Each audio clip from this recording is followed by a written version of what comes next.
শিশু পাচার হচ্ছে শিশু পাচার হচ্ছে শিশু পাচার, মানব পাচার। মানব পাচার বলতে বা মহিলা বা পুরুষ কোনো কিছু বুঝে না, মানব পাচার। ভালো একটা কাজ দিব বা বাইরে নিয়ে গেল নিয়ে কি কাজে ব্যবহার করছে আপনি জানেন না, সচেতন হবে।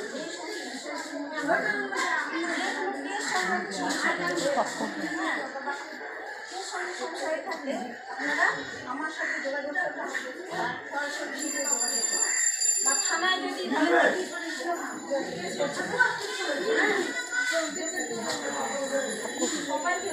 নেওয়া হয়েছে।